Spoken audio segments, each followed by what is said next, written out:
Jemana, there's kind of a grim minuet here between the Lebanon situation and the situation in Iran. Lebanon, as you'll recall, is the second front, or has been the second front of an Iran war, a war that is now in a state of open-ended ceasefire. I think the Lebanese would like at least to have the Lebanese ceasefire track with that in terms of pushing off its imminent end. The end of the Lebanon ceasefire is only 3 days away if we keep with the original agreement.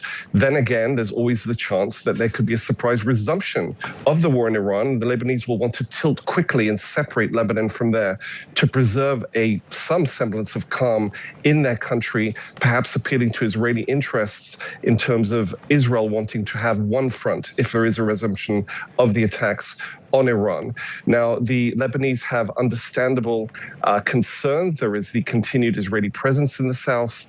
There is the mass displacement of Lebanese from the south. But Israel will push back and say that as long as Hezbollah isn't dealt with, isn't disarmed one way or another, they see no reason to change their military disposition. And as you noted, the situation is very fragile. However, if you consult Clause 3 of the ceasefire deal as published by the U.S. State Department, it does provide a lot of latitude to the Israelis for striking against perceived Hezbollah threats, whether imminent or planned. Also, Hezbollah itself is not part of the ceasefire, so it could claim, arguably, for its own rights to continue shooting at Israeli occupiers. It is fragile, but I think as long as both Israelis and Lebanese, the Lebanese authorities talking to the Israelis, want to preserve it, there's some reason to believe that the ceasefire, as it stands, will be preserved.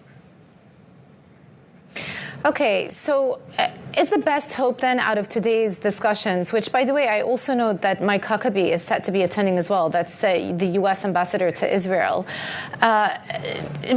Is the best outcome, therefore, a framework for further negotiations, given, number one, the question about the ceasefire, and then two, the bigger issues, which obviously surround the eventual disarmament of Hezbollah?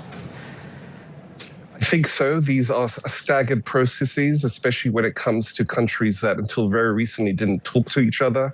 Only a few years ago, it was a crime in Lebanon, or an actionable crime, to even talk about normalization with Israel. So that in itself, psychologically, is a crossing of the Rubicon for many Lebanese. I think what the Israelis and the Americans will hope for is that would embolden Lebanese authorities to carry out their long-deferred crackdown internally on Hezbollah, and I imagine they will try to find a formula whereby they can help Lebanese authorities in doing that, short of a full resumption of Israeli strikes. Ambassador Huckabee, as you noted, is close to President Trump. He's also very close to his Israeli hosts. He's considered something of an Israel whisperer. He has been involved in the past in direct secret war planning. So he is someone who's very intimately aware of the situation in the Middle East. Should there be some kind of resolution at that ambassadorial level meeting today in Washington, presumably he would be one of the advocates to take it back directly to Prime Minister Netanyahu and argue in its favor.